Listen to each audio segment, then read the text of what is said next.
Hello দর্শক, আসসালামু আলাইকুম। আশা করছি সকলেই ভালো আছেন। আরেকটি ইসলামিক ভিডিও নিয়ে আপনাদের সামনে হাজির হয়েছি। একদিন হযরত মুসা আলাইহিসসালাম বনী ইসরায়েলের এক সভায় ভাষণ দিচ্ছিলেন।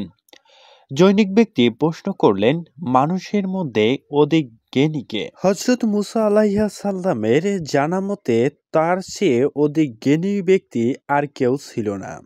তাই তিনি বলেন, আমি অধিক জ্ঞানী।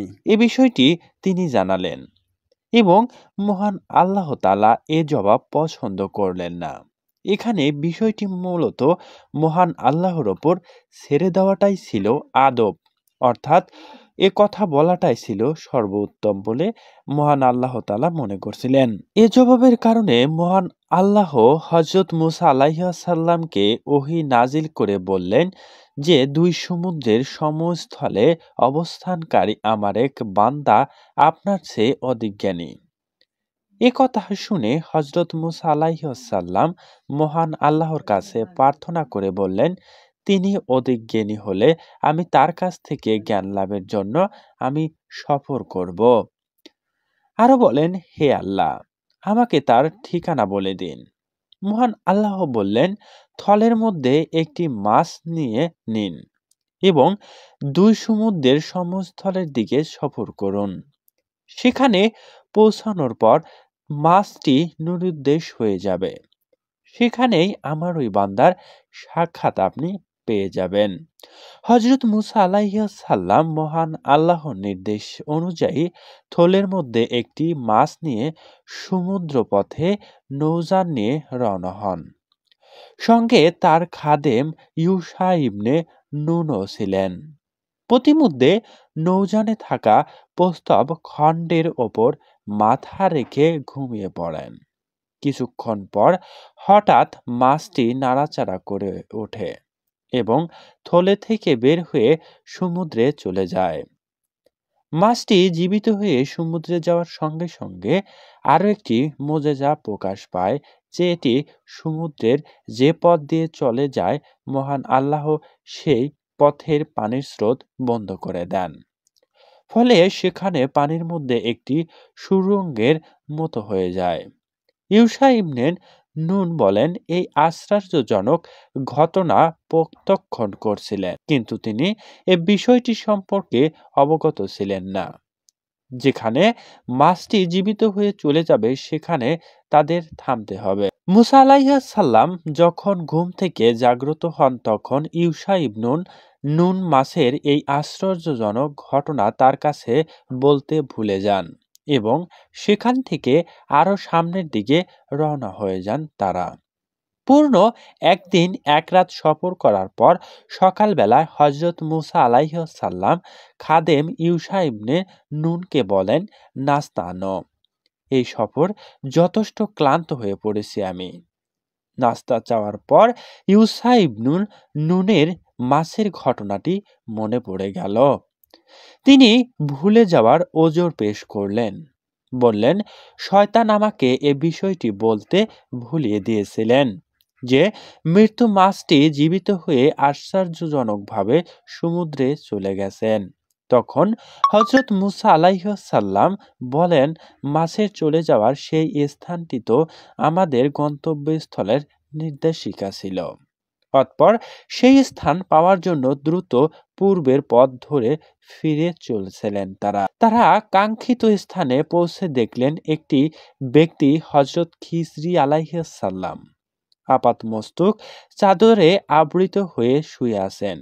হযরত মুসা আলাইহিসসালাম তাকে মূলত সালাম প্রদান করে বললেন, আমি মুসা।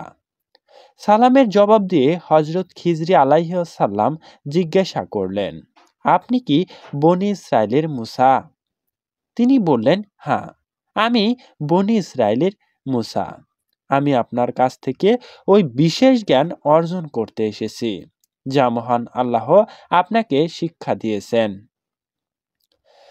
হযরত খিজরি আলাইহিসসালাম বলেন, আপনি যদি আমার সঙ্গে থাকতে চান, জ্ঞান অর্জন করতে চান, তাহলে কোনো বিষয়ে আমাকে প্রশ্ন করবেন না, যে পর্যন্ত না আমি নিজে তার স্বরূপ বলে দেই। একথা বলার পর উভয়ে সমুদ্রের তীর ধরে চলতে লাগলো। ঘটনাক্রমে একটি নৌকা এলে তারা নৌকায় আরোহণের ব্যাপারে কথাবার্তা বলে। মাঝিরা হজরত খিজরি আলাইহিসসালামকে চিনে ফেললেন এবং কোনো পারিশ্রমিক ছাড়াই তাদের নৌকায় তুলে নিলেন। নৌকা চড়েই হজরত খিজরি আলাইহিসসালাম কুড়ালের সাহায্যে নৌকার একটি তক্তা তুলে ফেললেন। এতে হজরত মুসা আলাইহিসসালাম স্থির থাকতে পারলেন না। বললেন, তারা কোনো পারিশ্রমিক ছাড়াই আমাদের নৌকায় তুলে নিয়েছেন। আপনি কি এর প্রতিদানে এই নৌকা ভেঙে দিলেন যাতে সবাই ডুবে যায়? এতে আপনি অতি মন্দ কাজ করেছেন। খিজরি আলাইহিসসালাম উত্তরে বললেন, আমি পূর্বেই বলেছিলাম আপনি আমার সঙ্গে ধৈর্য রাখতে পারবেন। তখন হজরত মুসা আলাইহিসসালাম ওজর পেশ করে বললেন, আমি ওয়াদার কথা ভুলে গিয়েছিলাম, আমার প্রতি রুষ্ট হবেন না আপনি। অতঃপর তারা নৌকা থেকে নেমে সমুদ্রের তীর ধরে চলতে লাগলেন।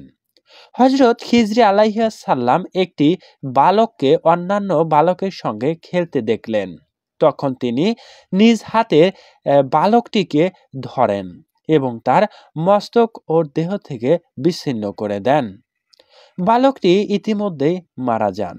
হজরত মুসা আলাইহিসসালাম মূলত বললেন, আপনি একটি নিষ্প্রাণ প্রাণকে বিনা অপরাধে এইভাবে হত্যা করেছেন।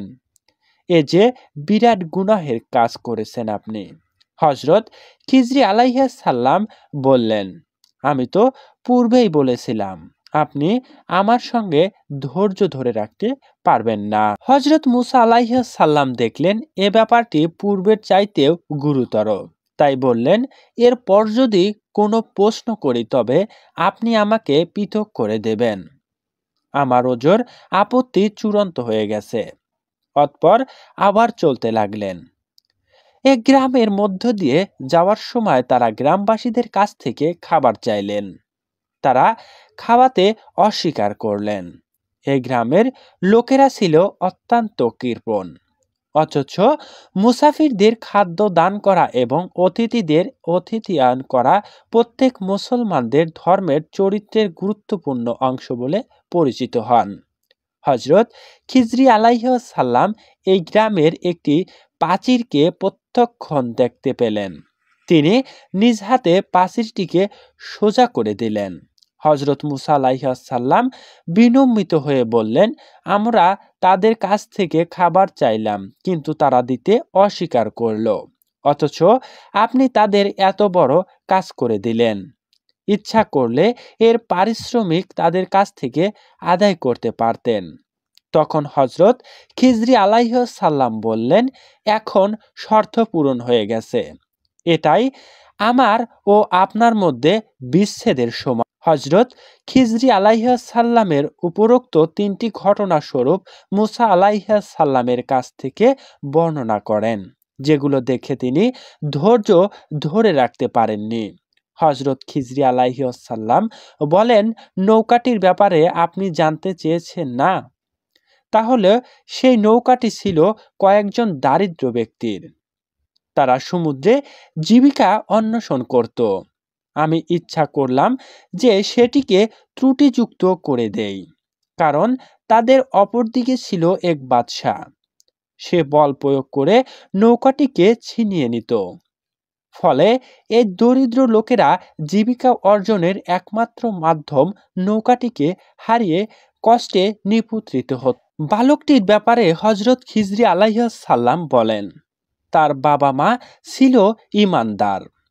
আমার আশঙ্কা হলো যে বালক তার বিদ্রোহিত আচরণ ও কুফরির মাধ্যমে তাদের কষ্ট দেবে।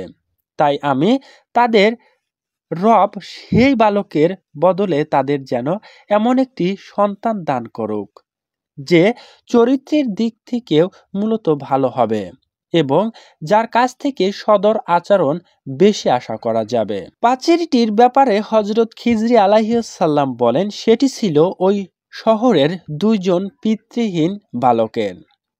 প্রাচীরের নিচে ছিল তাদের গুপ্তধন এবং তাদের পিতা ছিল সৎকর্ম ও পরায়ণ। তাই আপনার পালনকর্তার ইচ্ছা করলেন যে তারা মূলত এই বিষয়টি জানতে চাইবে।